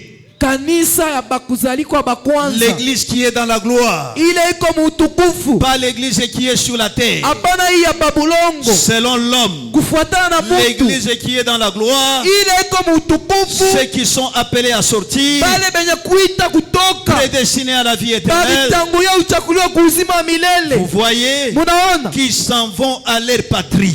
beko naenda muinchi yabo. Écoutez. Musikie. Et quand ils sont arrivés Na wakati barifika au point de traverser, karibu batambuke, ils ont douté de la parole. barishakia njuu ya neno, Ils sont revenus. barirudia. Après que Josué et Caleb Kisha Yoshua na Kalebu et les autres na bengine étaient allés de l'autre côté bariendaka ngambo ya et pili, qu'ils avaient ramené une grappe de raisin bariletaka kifulusi ya matunda pour leur prouver que juu ya kubaonesha le kama pays était là. inchi ilikuwa hapo, Écoutez, Musikie. pour leur prouver que juu ya kubaonesha le pays était là. inchi ilikuwa hapo. La parole de la promesse de Dieu. Neno ya malako ya Mungu C'est un bon pays ni inchi ya mzuri de lait ya et maziba de miel. na nsari, Et ils ont ramené ça de ce côté-ci barirudisha hii ngambo pour hii leur prouver. juu ya Et kubakikisha ils en ont goûté. na barikula, Ils ont dit, barisema ah, mais on n'y arrivera jamais. hatutaingia kamo. Qu'est-ce qui s'est Ni passé? nini lifanyika? Ils ont péri dans le désert. Balikufa Ils mujangwa, n'ont pas bougé de là. abakutenke Ils se pale, sont organisés. Ils balijitayarisha sont tous morts. pote Mon balikufwa. frère, ma soeur, Ndugu na dada, faites très attention mukebe quand yange on en arrive à Kadesh Barnea. wakati tunafika ukadesi Barnea, Parce qu'ils ont douté. juu balishakia Ils n'ont pas pu entrer dans le pays. abakuingia muinchi, Ils sont restés là, balibakia pale tournoyant. beko nazunguluka Tournoyant. pafashi moya. Frère Madame dit, Tu bama nasema tous bote sont morts. balikufwa. Amen. Amina. Amen. Amen. Laissez-moi vous dire Acha niambie, que Jésus-Christ Yesu Kristu a eu aussi son Kadesh Barnea. na yeye alipata Kades Barnea yake. Amen. Amina. Jésus a eu son Kadesh Barnea. Yesu alipata Kades Barnea Le frère yake. Madame dit, Tu bama le nasema Kadesh Barnea de Jésus, Kades Barnea ya Yesu c'est le calvaire. ni musalaba.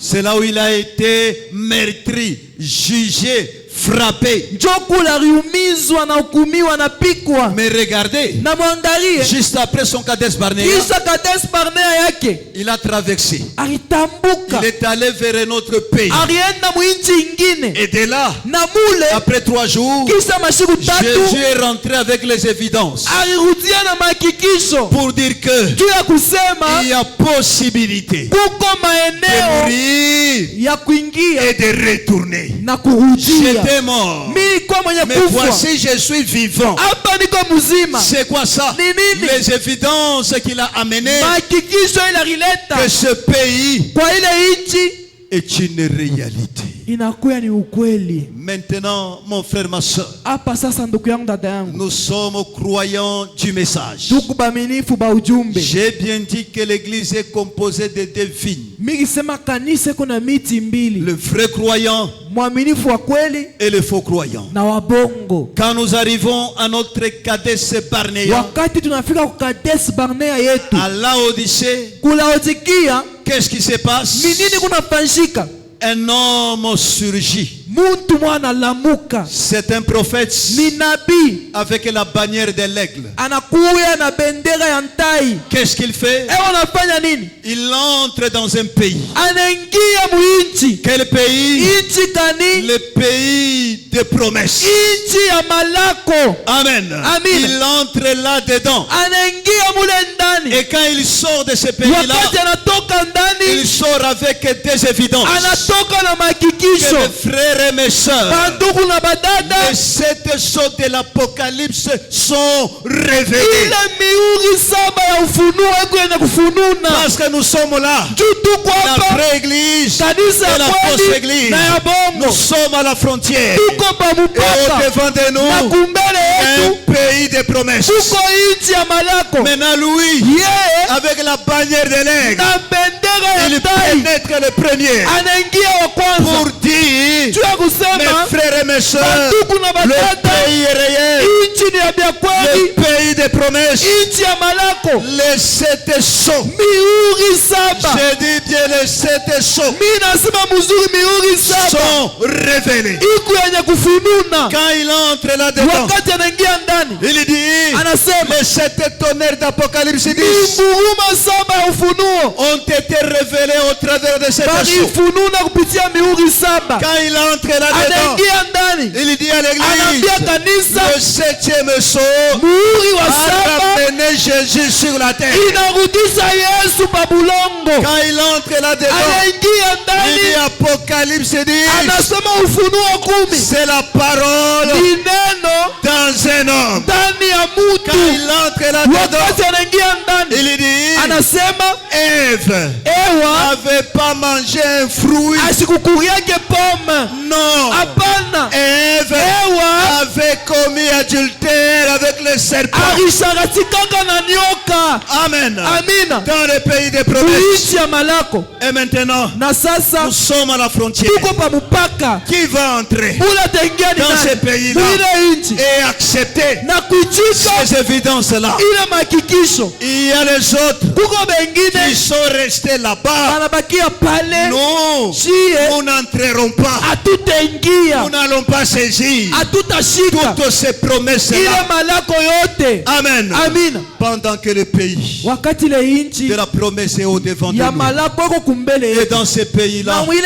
inchi Jésus-Christ Yesu est retourné sur la terre. alirudia pa En ce bulongo. temps de la fin, Ni wakati ya qui mwisho. va entrer dans ces pays? Ula taingia mwinchi ni nani? Amen.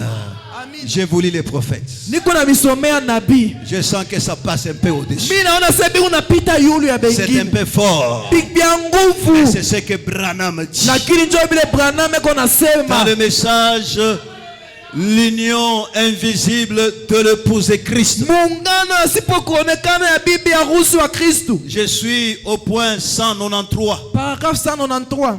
Écoutez. Musikie Les pères pèlerins bale bababa basafiri étaient très reconnaissants balikuya na shukrani de leur nouvelle vie. juu ya ile maisha yabo ya sasa. Alors qu'ils s'étaient séparés de vieilles dénominations anglaises Wakati ile baliachana na madhehebu ya zamani ya et Kiingereza de credo, na mafundisho, ils ont pu se marier avec la nouvelle parole ointe na baliungana na neno ya sasa yenye kupakaliwa pour leur âge. juu ya kizazi yabo. C'est vrai. Ni vya La kweli, nouvelle parole ointe de leur âge ile neno ya kupakaliwa ya kizazi yabo pour leur époque. juu ya ile wakati yabo. Écoutez, Musikie nous aussi, na shie nous avons de quoi être reconnaissants. tuko na sababu ya kuya na shukurani. Nous Shie qui sommes des pèlerins comme Abraham. tunakuya basafiri sawa Ibrahimu. Je vous ai dit que l'église a voyagé Niambia kusema kanisa de kisafirika l'Éphèse kutoka jusqu'à la Odyssée. kufika kwa Laodikia. Dit nous qui sommes des pèlerins comme Abraham, tunakuya basafiri sawa Ibrahimu. qui nous sommes séparés des choses du monde Tunachana na bintu ya dunia et de tous nos camarades. na benzetu bote. Abraham est un pèlerin. Ibrahimu akuwa msafiri. Dieu nous a séparés Mungu de alituachanisha toutes les religions mortes. kwa madini yote yenye kufwa. Branham dit, Branham anasema je parle à tous les pays en ce moment, hapa sasa Yes, niko naambia mainchi yote de tous les credos morts. ile mafundisho yote yenye En kufwa. vue de quoi Mjuu ya nini? il nous a séparés. Banatuachanisha. Écoutez, Musikie, quelqu'un d'autre, mtu ako il nous nalala. a séparés Banatuachanisha et nous a donné na banatupa accès à un nouveau pays. banatupa merci kuingia Seigneur. ndani ya nchi ingine. Amen. Amen. Il nous a donné accès Banatupatia faida ya kuingia à un nouveau pays, ndani ya nchi ya sasa, à un nouveau message ndani ya ujumbe ya sasa pour aujourd'hui. juu ya leo. Oh, merci Seigneur. Asante Bwana. Laissez-moi t'informer, Acha mon nikujulishe, frère et ma soeur, tuko na dada, qu'il y a un nouveau pays aujourd'hui. tuko nchi ya sasa leo. Amen. Amen. Il y a un nouveau pays aujourd'hui Tuko nchi ya sasa où il leo. faut entrer Kule napasha Et kuingia revenir. na kurudia avec des évidences. na mahakikisho. Amen. Amina. Frère Branham continue. Anaendelesha Le pentecôtisme s'est desséché. hapa kipentekotisti kinaenda na kukauka. Ah, laissez-moi le dire. Acha nimiseme Le pentecôtisme kipentekotisti s'est desséché. Quand kinarikaukiriria. ça se dessèche, Wakati ça kaninakauka signifie qu'il n'y a point de vie. kusema muna tena uzima. Amen. Amen. Aucune feuille verte. Hakuna kiani ya mupichi. Donc aujourd'hui, Leo c'est pourquoi joko on ma ne peut pas nous amener le pentecôtisme ici. abezi utuletea kipentekotisti huku. Branham dit, Branham ça anasema s'est desséché. kisha kurikaukiriria. Ça s'est desséché. Kisha kurikaukiriria. Amen. Amina. Le pentecôtisme s'est desséché. Kipentekotisti Et inarikaukiriria il est mort. na inakufwa Comme Luther, sawa Luther, Wesley Wesley et les autres. na bengine. Ce n'est rien d'autre Aina tu kitu kingine kinakuya qu'un tu, tas d'églises qui se sont liées. inakuwa tu kifurushi ya makanisa Il y a inaungana. encore des braves gens là-bas dedans. Kuko bantu bazuri bachuzia ndani, Il faut qu'ils sortent de là. inapaswa watoke mule. Qu'est-ce que Dieu a fait? J'ai lu. Mungu alifanya nini? Niko Qu'est-ce nasoma. qu'il a fait? Alifanya nini? Écoutez. Musikie, Il a ouvert alifumbula les 7 sceaux du dernier message. mihuri saba ya ujumbe ya mwisho. Avez-vous remarqué ça? Eti muriona ile Les 7 sceaux. mihuri saba? En effet, Mukusema tous les mystères de cet âge ile masiri yote ya bizazi saba étaient scellés dans les 7 sceaux. ilikuwa yenye kuchapwa ndani ya mihuri Les saba. réformateurs Bale bakurudisha n'ont neno pas eu le temps de faire ça à leur époque. abakuwa na wakati ya kuifanya mwakati yabo, Ils n'ont pas vécu assez longtemps. abakuishi sana. Écoutez, Sikie, mais lakini cette révélation bénie hii ufunuo yenye kubarikiwa des 7 sceaux ya mihuri saba nous a été ouverte balitufununia hayo en ces derniers jours muhima siku ya mwisho à partir d'une prophétie kupitia unabii qui s'est accomplie inatimizika en Arizona. ku Arizona. Amen. Amina. Qu'est-ce qu'il y avait en Arizona? Ni nini ilikuwa ku Arizona? Parce que frère Branham a Juu été tu à Branham Jeffersonville, alitoka Jeffersonville mais au moyen d'une vision, kupitia onyo. Dieu l'a conduit de se déplacer Mungu anamwambia ende, et d'aller à Arizona. ende ku Arizona. Arizona c'était l'ouest, Arizona ni kumagharibi, Jeffersonville c'était à l'est. Jeffersonville ni kwa asubuhi Et là-bas à l'ouest, na kule kumagharibi quelque chose devrait se passer. kitu kipasa kufika. C'est pourquoi en Arizona, Ku Arizona il s'est retrouvé sur la montagne du soleil couchant. alijikuta pa mulima ya jua ya kulala. Qu'est-ce qui s'est passé? Ni nini Sur ilifanyika la montagne du soleil couchant, pa mulima ya jua ya kulala? c'est Dieu Ni Mungu qui accomplit sa parole. eko natimiza neno yake Apocalypse 10, ya Ufunuo 10 kwanza kwa mstari wa kwanza kufika kusaba. c'est là Ni pale ramène inarudisha Jésus-Christ Yesu sur la terre. pa bulongo. Amen. Amina. Et c'est ce qui s'est passé Jo ile le ilifanyika 28 février 1963. le 28 février 1963. Merci Seigneur. Aksanti Bwana. Amen, amen. Amina. Merci Seigneur. Aksanti Bwana. Mes frères, mes sœurs, Bandugu batatu, est-ce que vous ne pouvez pas voir ça? eti hamuwezi kuona ile Israël, au Israeli désert, kujangwa il voyait la colonne de feu. baliona nguzo la moto. Israël, au Israeli désert, kujangwa il voyait la nuée pendant le jour. baliona wingu. Mais lorsqu'ils ont traversé Wakati balitambuka le Jourdain Yordano de l'autre côté, gambo ya pili, pendant que Josué wakati Yoshua était dans la campagne, alikuwa mkampani, il a vu aliona celui qu'il voyait dans le feu, yule alikuwa anaona ndani celui ya qu'il voyait moto, dans la nuée, ndani ya wingo était devenu un homme. anakuya mutu. Merci Seigneur. Aksanti Bwana. Comme Josué Yoshua était un général, alikuya il a jemadari, dégainé son épée alitosha pour aller mupanga vers cet homme. kwenda kwa ule Il mutu, lui a posé la question: alimuuliza es-tu de notre huku wa ngambo ou es-tu yetu de l'ennemi? wala Et umbadui? que sa réponse: Sikia jibu yake,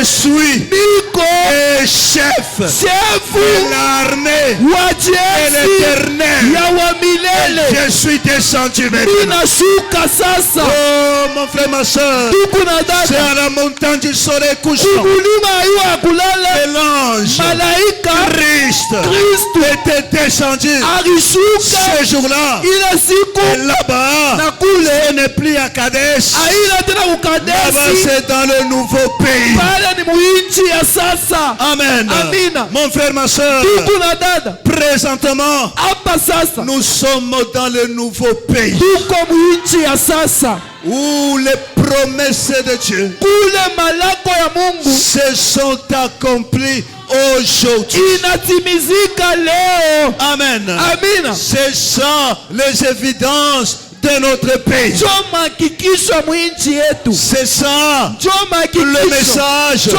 ujumbe du 7e ange. ya malaika wa saba. Écoutez mes frères, Sikia banduku, la mer est rouge. bahari mwekunda, Même un pentecôtiste prêchera ça. ata pentekotiste atayubiri. Le désert, Jangwa, même un pentecôtiste prêchera ça. ata pentekotiste La atayubiri. manne qui tombait au désert, Mana ya même un ujangwa, pentecôtiste prêchera ça. ata pentekotiste Mais atayubiri. quand on en arrive à la frontière, Lakini pa mupaka à Kadesh Barnea, Kadesh Barnea, là il faut un homme pale napaswa mutu avec la bannière de l'aigle na bendera ya qui ntai entre là-dedans anaingia ndani, et qui vous dit: anakwambia vous attendez munachunga la trompette qui sonnera, parapande tariaka. parce qu'ils chantent bien ces gens. Banaimbaka mzuri, Hein, vous les avez déjà entendus? usha ubasikiaka Pararam, pararara pararam, parara pararara pararam, pararam.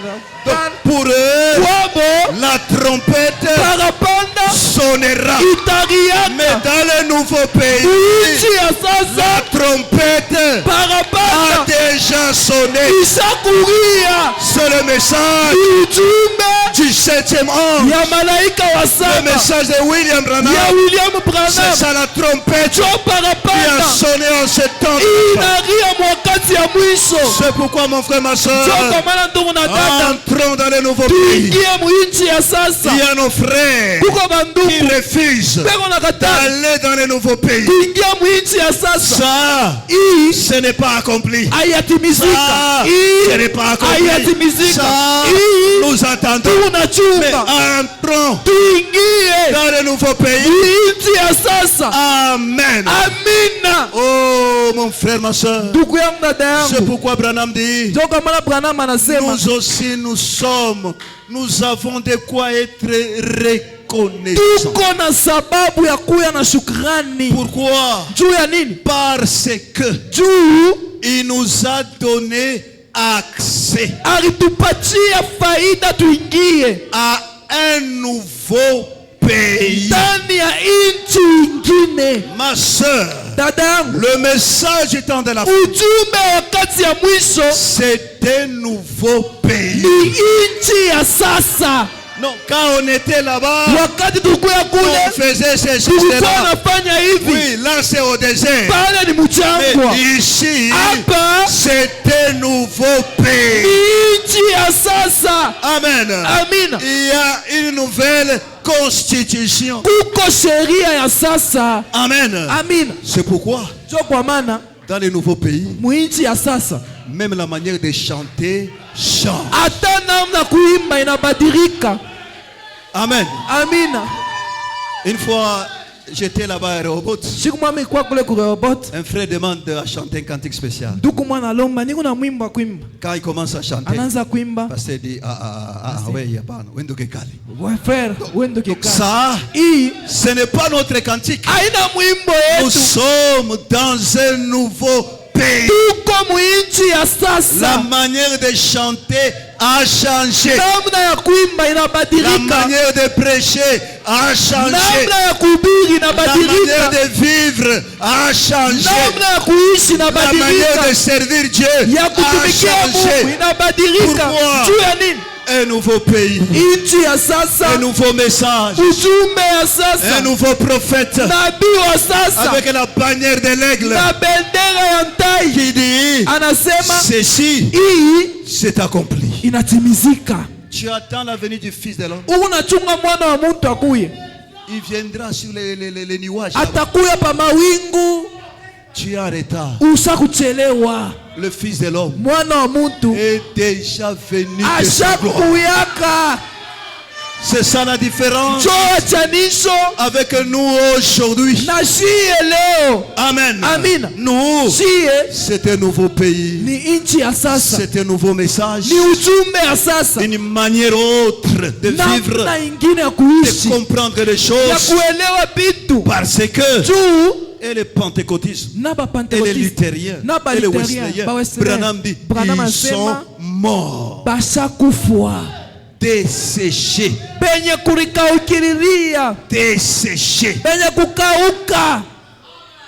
Quelqu'un n'accepte pas. Muntu mwashichike. Les bottes desséchés, dis bien desséchés. Je crois que je vous ai déjà donné ces petits croquis ici. Misha mioneshaka hii mfano kidogo hapa. Vous voyez, quand on plante un grain de maïs, Wakati banaotesha mbeko ya mwinji ça pousse, inaota, il y a des pousses. kuko mayani, À un certain moment, wakati moya ça aura des fleurs, kutakuwa mahua, ça va former la balle. Hein? itafanya kikanda. Et dans la balle là-bas, il y Mule aura mukikanda. des graines qui vont commencer à pousser. Mutakuya tuma minji utaanza kuota. Mais vous remarquerez, Mutaona kama Maman Jackie est là.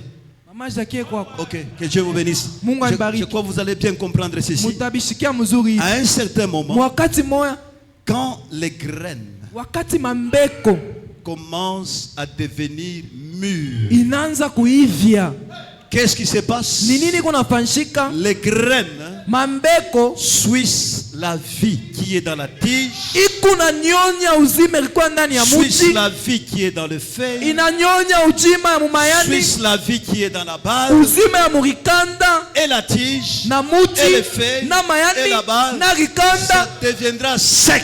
itakauka. Donc, il n'y a pas de vie. Amuna uzima. Mais où est partie la vie? Uzima inaenda wapi? La vie est concentrée dans les graines. Uzima iko ndani ya mambeko. Et l'épouse, na bibi c'est les harusi graines au temps du ni soir. mambeko wakati ya Les magharibi. mêmes graines qui étaient semées, Ile baliotesha c'est ce qu'on retrouve au temps de la fin. njo ile banakuta wakati ya mwisho. Oh mon frère, ma soeur, Ndugu na dada, c'est le temps ni wakati de sucer la vie. ya kunyonya Les uzima pentecôtistes, ya de bapentekotisti, sucer la vie. kunyonya Les uzima luthériens, ya de sucer la baluterien, vie. kunyonya Les uzima Wesley. ya bawesleyen. Pourquoi? Juu ya nini? Tu es l'épouse de Jésus-Christ. Uko bibi harusi wa Yesu. Dieu t'a donné accès Mungu akupatia sheria ya à kuingia, entrer dans le nouveau pays. uingie muinchi ya sasa. Amen. Amina. C'est pourquoi une fois quand j'ai regardé les discussions sur le net, Wakati mami naangalia mabubishi par réseaux sociaux, sur le problème d'inspiration, là, mambo ya inspiration, quelqu'un a dit, muntu malisema, mais toi mon frère, we ndugu yangu, tu ne comprendras jamais ces choses. hautabishikiaka hivi bintu. Tu peux lire une citation, Unaweza kusoma andiko moya, mais il faut avancer. inapasha kuendelea. Tu as lu ça. Unasoma hii, Alors quand on t'ajoute baki kuongezie que Ève ewa n'avait pas mangé la pomme, ashukulake poma, tu vas accepter. utechika. Quand on ajoute Baki que ongeza dans cet âge, mwi kizazi un homme a créé des écureuils, muntu mwariumba tubampanda, tu vas accepter. utechika. Quand on ajoute Baki ongeza que dans cet âge, mwiki kizazi un homme mutu pouvait rester sans souffle de vie ariyesu bakia bila pumuzi Sans ya uzima, respiration. bila kupumuzika pendant 2 heures. mumasa mbili, Est-ce que toi tu vas accepter ça? utechika. Oh mon frère, ma soeur, Ndugu yangu, dada yangu, nous avons de quoi être heureux tuko na sababu ya kuya na furaha parce que Dieu nous a visités juu Mungu akututembelea en ce temps de la fin mwi wakati ya mwisho. et nous avons les évidences du pays. Tuko na mahakikisho ya mwinchi, Amen. amina, Les évidences de notre pays, mahakikisho ya mwinchi yetu, le pays de la promesse. inchi ya malako. Apocalypse 10, Ufunuo 10, Jean 14, 7, Yohana 14, Luc 17, 30. Luka 17. Ça, Hii les évidences du pays. ni mahakikisho ya mwinchi. Ça, mes frères, Hii banduku, vous n'irez jamais avec ça dans une dénomination. hautendana na On muzehebu, ne vous croira jamais. abatabichikiaka. Quand Dieu envoie un homme, Wakati Mungu anatuma il muntu, prédestine un peuple eko natayarisha nkunji ya bantu capable de l'écouter. ile itawezi kumshikia. C'est ce qu'il a fait en ce temps de la Cho fin. yalifanya hii wakati ya Il a mwisho, envoyé un homme, anatuma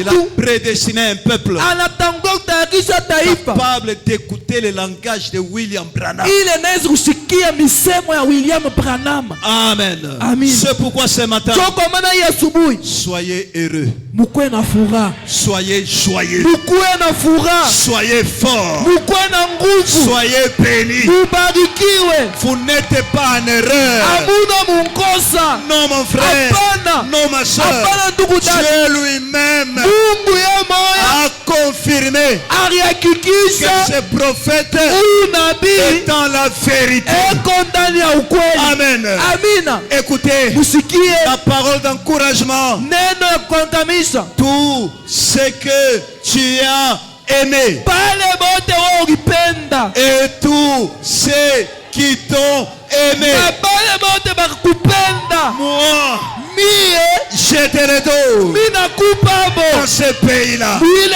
inchi, je te le donne. mi nakupa bo. Amen. Amina, Je te le mi donne. nakupa bo. Alors ce matin, Hii asubuhi s'il y a des gens qui aiment ce message, kama ukubantu banapenda s'il y hii a des gens qui ujumbe, aiment le messager, banapenda mujumbe, alors Dieu Mungu vous a donné alimipa à William Branham. kwa William Branham. William Branham William Branham a prié pour vous. alimiombea Père, Baba, qu'aucun d'entre eux hata muntu mwa katikati yabo ne soit perdu. asipoteye. Je les réclame tous Jina balomba bote au nom de Jésus-Christ. jina ya Yesu.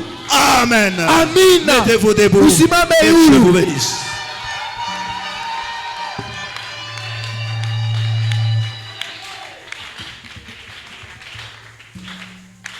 Nous sommes reconnaissants. Tuko na shukrani.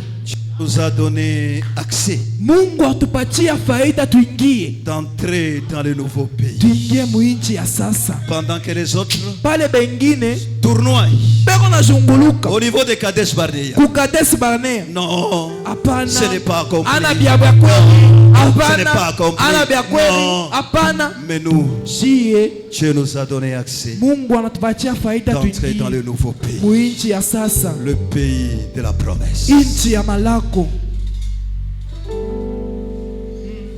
Merci Jésus. Merci Jésus. Merci Jésus, Seigneur. Alléluia. Merci Jésus. Merci Jésus. Merci Jésus. Merci Jésus. Merci Jésus. Merci Jésus. Ah, Disons merci Jésus. merci Disons Jésus. merci Jésus. Merci Jésus. Disons merci Jésus. Merci Jésus. Est-ce qu'on peut dire ça? Alléluia. Oh, pour ce message. Ce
dans sa présence. tuende mwepo yake. Et chacun de nous parle au Seigneur.